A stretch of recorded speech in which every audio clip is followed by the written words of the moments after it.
Now at 10, several weeks after protests, a plan to secure the Minneapolis 4th Police Precinct draws criticism. Plus, a new St. Paul school board member responds to the increase in school violence. I think it speaks to the sense of urgency that everybody has. Tonight, what he says needs to be done to avoid a teacher strike.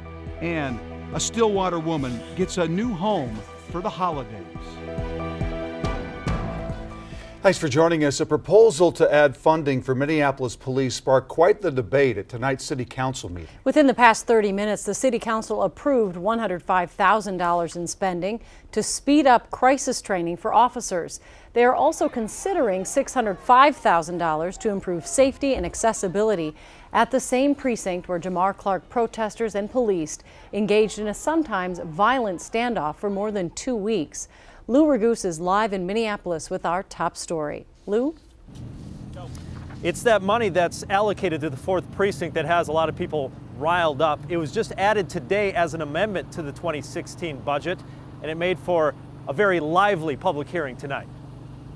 After the 18-day occupation of Plymouth Avenue outside the 4th Precinct, City Council member Blong Yang proposed a one-time $605,000 spending to improve safety and accessibility. He says the protests exposed vulnerabilities with the building that need to be fixed to protect police and the community. When those who staged the protest found this out, we don't get it, shut it down! They turned up at City Hall by the dozens. Those sort of people do not deserve to be rewarded with an extra $605,000. You know who needs $605,000 extra? The citizens of North Minneapolis. It's not going to happen. We're not going to allow it. And if you do it today, be careful because your next steps can be your last. And the only reason that this city did not burn to the ground was because of that occupation outside of the 4th Precinct. And I don't know why these people are using this as a forum. One woman spoke up in favor of police and council members, but was shouted down when she used the phrase, "these people," and said people of other races in the community are afraid to speak up.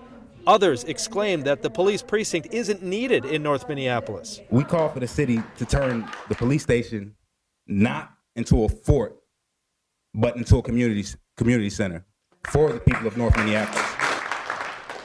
White people need to acknowledge their position of privilege and step back to allow the people in that community to speak for themselves because they're quite capable of doing that. They're capable of policing their own neighborhoods.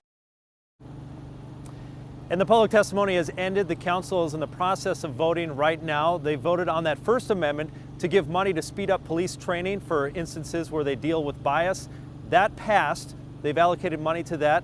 As for the other issue that we're talking about here, $605,000 to the 4th Precinct, they still haven't voted on that yet, but it will happen tonight. We'll let you know. Guys, back to you. All right. Thank you, Lou. A 10th Twin Cities man is accused of trying to support terrorists. A criminal complaint accuses 21-year-old Abdirazak Warsami from Egan of encouraging Somali friends to travel to Syria and fight for the Islamic State. Documents say Warsami and several others plan to first go to Mexico, then on to Syria. Warsami is in custody and expected in court tomorrow. A convicted sex offender is in jail tonight, accused of 2 more attacks on women. Keith Washington is charged with 3 counts of criminal sexual conduct and 1 count of assault. And now investigators are looking into whether there are more victims out there. According to a criminal complaint, Washington followed a woman from an uptown bar Sunday night, tackled her, choked her unconscious, and then raped her. Police say a couple saw the attack, called 911. When Washington threatened them. We think she's doing okay, but there's a lot of trauma that comes from an assault like this, which is why there are 3 counts of attempted. 1 for fear of great bodily harm, 1 for use of force and coercion, and because the victim was mentally impaired, physically disabled. Police found Washington a few blocks away with the victim's cell phone and ID. Officers say he also had the phone, ID, and bag of groceries taken from another sex assault victim that happened 2 hours before the second case. A Minneapolis man who gunned down his ex-boyfriend has been sentenced to nearly 5 years in prison for robbing a TCF bank while on the run. 45-year-old Ty Hoffman will begin his federal sentence after serving 25 years for murder. 48-year-old Kelly Phillips was shot to death at an Arden Hills gas station in August of 2014. A Carver County grand jury has indicted 2 suspects on first-degree murder charges for killing a 90-year-old man. 35-year-old Reynal Vergara and 29-year-old Edson Benitez were originally charged with second-degree murder. Prosecutors say the men bound and beat Earl Orlander to death during a robbery at his home back in April. In St. Paul, a newly elected school board member is reacting to the teachers' union threat to strike over an increase in violence.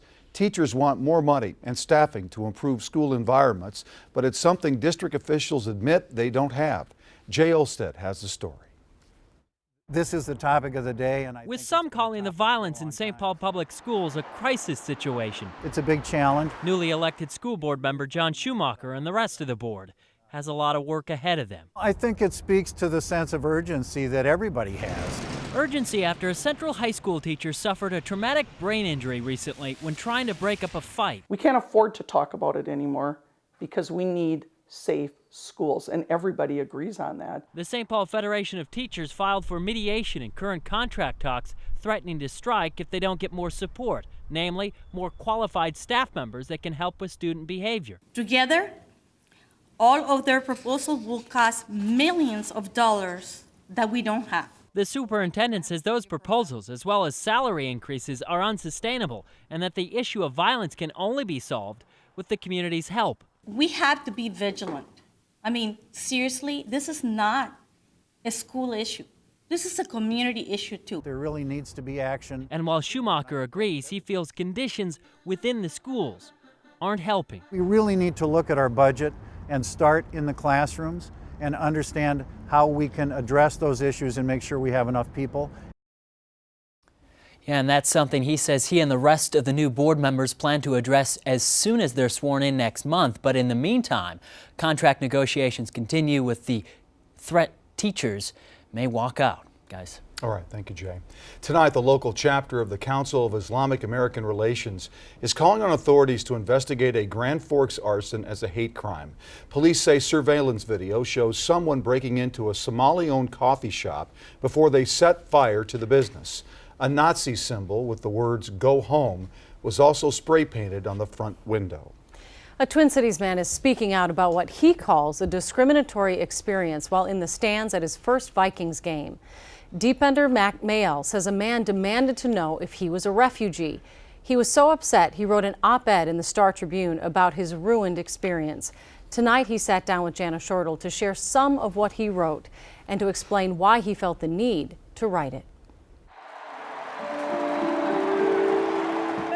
It was my first Minnesota Vikings game and my first NFL game. I knew what to expect on the field.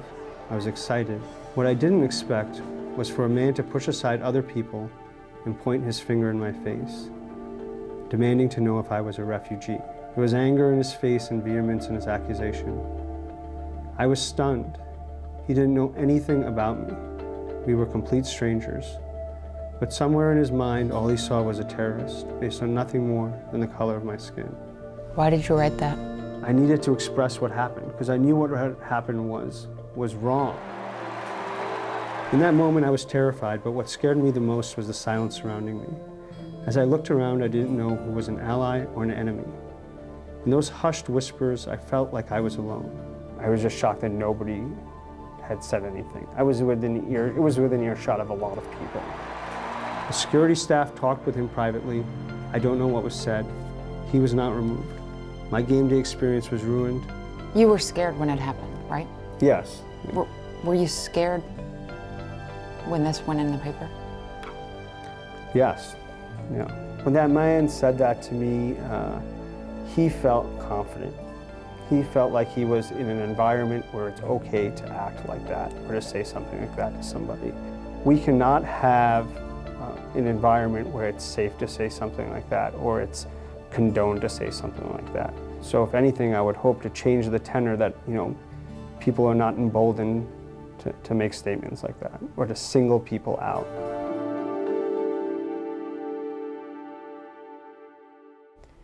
The Vikings released a statement today saying they plan to discuss this incident with Mayel directly. They called the experience disturbing and said the team plans to talk with security to investigate the incident and make sure something like it doesn't happen again. New tonight at 10, the Target Center played host to a special moment before tonight's Wolves-Lakers game. Bob Williams of Rosemount was the first African-American to play for the Minneapolis Lakers back in the 1950s. He got a chance to meet Kobe Bryant tonight, who is, of course, retiring after this season. A special memory caught on camera tonight for Williams, his family, and I'm sure Kobe Bryant as well. Still ahead at 10, dealing with debt. Tonight, why some Americans say they will likely take it to the grave. Plus, splurging for its customers. Which airline plans to bring back free snacks? And a community takes action to find a Stillwater woman a safe home for the holidays. And in weather, 47 degrees still at 10 p.m. We do have some rain moving in as we take a look at radar, most of it to our north. And here are your weather headlines for this Wednesday, December 9th. Mild night, morning rain, some snow north, I should say, Thursday and Friday. And then 2 potential storms next week. We'll take a look at all of that and have your 7-day in just a few moments.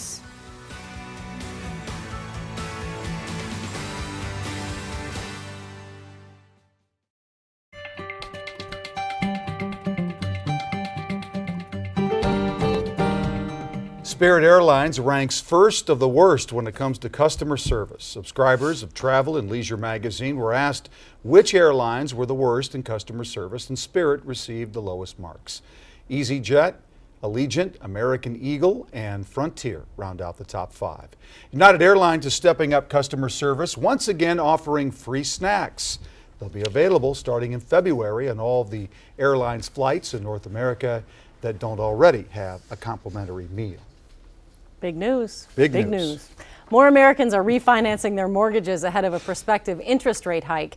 Applications rose 1.2% last week, driven by refinancing requests, which jumped 4% from the previous week. The Fed is expected to increase its benchmark interest rate next week for the first time in nearly a decade. Well, more than 1 in 5 Americans expect to die in debt. A study released by creditcards.com finds 21% of Americans believe they will never pay off all their debt. That's up from just 9% in 2013. Among those in debt, about half say they will remain there until age 61 or later. On the flip side, 22% of Americans say they have no debt at all. All right, let's jump out to the backyard. Belle is out there to tell us about a cool down in the forecast. Yes, well, it needs to cool down since it's nearly 50 degrees here at 10 p.m. But you know, 3 years ago today, it didn't look at all like it did today. This is right outside our building. This is what it looked like. We actually had 10.5 inches on this date 3 years ago, back in 2012. It ended up being one of the biggest, in fact, the biggest snowstorm of that season, of that entire year. And folks were having a hard time getting around. Remember what this looks like. Maybe a little bit of this next week, but a lot of the skiers were happy. And instead, our own meteorologist, Jeff Edmondson, was out golfing today in St. Paul. Oh my. Golfers happy, skiers not happy. It's a little bit of this and that, that's for sure. 47 degrees right now, 43 degrees for the wind chill. So not much of a wind chill to call for. We do have warmer air coming in out ahead of the system. The warm front came over the region. We have the light rain up to the north.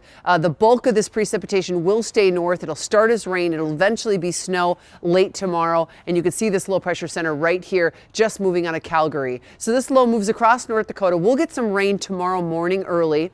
And then we expect tomorrow that the winds pick up, the sun comes out, and the low moves right across northern Minnesota. That will give northern Minnesota eventually a little bit of snow tomorrow night when the temperatures cool off behind the system. Then on Friday, they'll get yet a little bit more snow. So not a ton, but at least a little bit. And I know the snowmobilers up north will be happy. There'll be 5 inches on the ground potentially by the time we get to Saturday in International Falls, possibly up to 9 inches in Roseau, and just about an inch in Grand Rapids. I know a lot of folks love to head up to the Brainerd Lakes area in Grand Rapids for the holidays, hope to go snowmobiling and skiing and whatnot. It'll be difficult to come by unless these 2 storms actually follow along in this path. This is what happens next week. I want to look ahead to next week because we have a very busy weather week ahead. By Sunday night at 9 o'clock, the models are differing a bit on where the path will be, but we get a big low pressure center coming through. And all of this, folks, I know it's green on here. This is just calling for moisture, but all of this will be snow. And this is Sunday. So the only thing that could happen is it could slide further east. One of the models is hinting at that, and then we'll miss out. But bottom line, Good chance of snow Sunday across eastern Minnesota, western Wisconsin.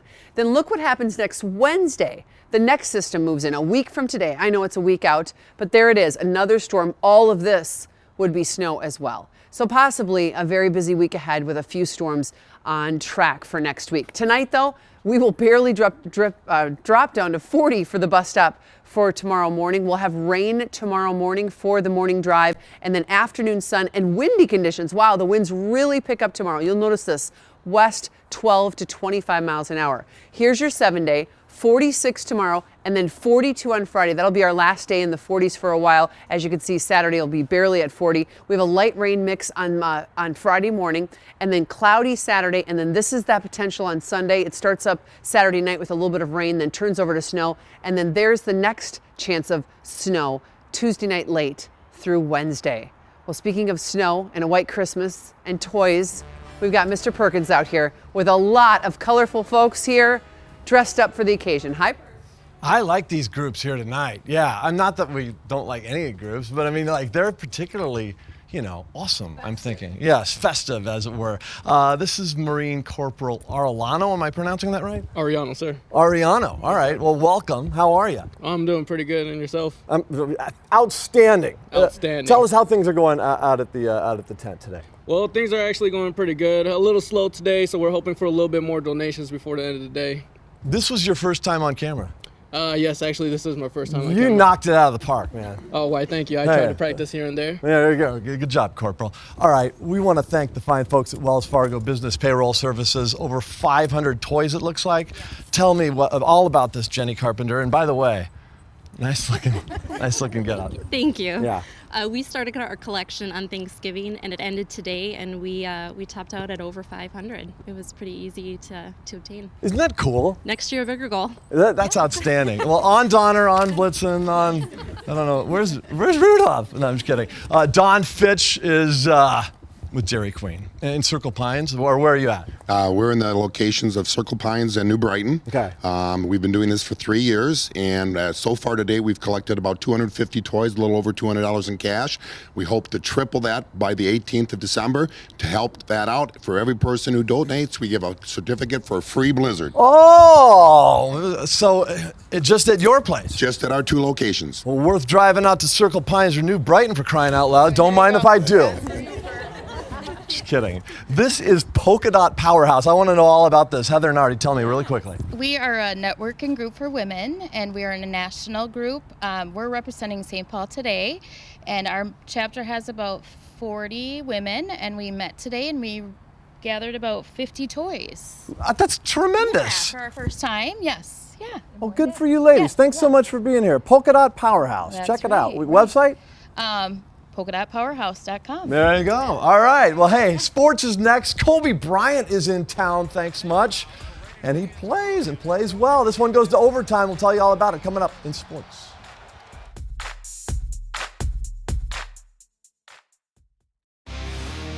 KARE 11 Sports from the Mayo Clinic Sports Medicine Sports Desk.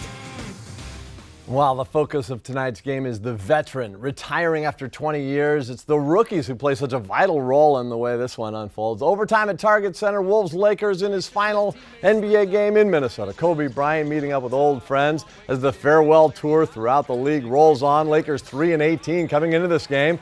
Bryant, by the way, finishes with 11 points in limited action. Teammate D'Angelo Russell is the clutch one, coming up with the drive and the hoop to force the overtime. Russell with 23, Towns with 26. The Wolves, they'll get 37 from Kevin Martin. Got the hot hand all night. Andrew Wiggins adds 19. Wolves hold off the Lakers 123-122 in overtime. They play in Denver on Friday night. Sports at its viral best. What a cool moment last night in Northfield, and the guy who makes the full court shot talks about it today. The Raiders of Northfield missed the free throw here.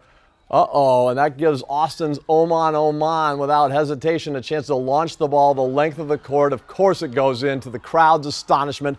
Place goes mayhem as Austin pulls off the ultimate buzzer beater. Here's what Oman said about the incredible achievement. When it got halfway, it looked good. And it was like it was shaky. I didn't know if it was gonna go in or not. And then it dropped, and I just stood there, and I was like kind of shocked, and then everybody just started charging at me. I practice half-court shots sometimes, but not those type of shots. Never a full court shot? No. Not even in like a game of horse? Nope, I've never. This is the first time ever you did a full court shot? Yes.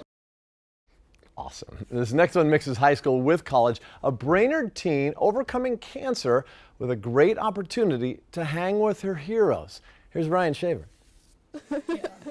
One of the first things you'll notice about 15-year-old Keely Johnson is she's always smiling. These days, there's plenty to smile about. It just makes me appreciate my life a lot more. Just weeks after finding out she was cancer-free, Johnson joined the Gopher softball team for a special day. I'm not just like a little kid around them. I'm actually like one of them. And it was one of them who planned this day out after forming a special bond with Keely during her battle with non-Hodgkin's lymphoma. I've been so excited to see her on campus and get to show her all the fun things that we get to do. Nikki Anderson's softball career began at Brainerd High School just like Keely's. We have been really close. She's been quite the softball mentor for me. But it was the Brighter Days Foundation that first brought the pair together back in October, setting the stage for this unforgettable day. For her to finally be here is just so awesome. The day capped off with Keely getting a chance to be on the field at her first ever football game.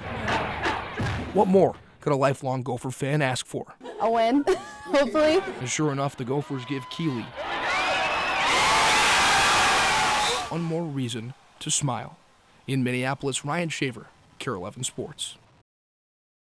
We end with hockey, intermission entertainment. Woman at the Blackhawks game making the improbable shot through that tiny little slot in the middle. Congratulations, you win $100. That's it? Which gives her the chance to win the grand prize. And guess what? She manages to do it again with pinpoint accuracy. And so the grand prize, a car? A lifetime supply of what? A trip to what Caribbean island? Oh, that's awesome. No, just $500. Just $500? $500. $600 total. That's it. That's it? Come on, Blackhawks. You're the God, champs. step it up. Seriously, that's sports. KARE 11 News back after this. And so this is the start, something fresh, okay? The house key. A house key, something to call your own, okay? New place to live, new Well, life. Before we go, a heartwarming scene in Stillwater today as 3 women make a holiday wish come true. Christine and her dog Penny had been living in an RV in St. Paul without heat or electricity or running water for the past year and a half. When a coworker learned her story, she reached out for help on a Facebook garage sale site. Within a couple of days, a group of women found Christine a room to rent and collected food, clothing, and toiletries from businesses across the metro. This is beautiful compared to what I've been living in for the last year and a half. Yeah. And it's going to be warm. Well, the group will be delivering a Christmas tree to her new home. They've set up a caring page if you would like to help. We have a link at KARE11.com. Fantastic. Very nice. A lot of good people out there. Thanks for watching, everybody. Appreciate it. Sunrise at 4:30. We'll see you tomorrow.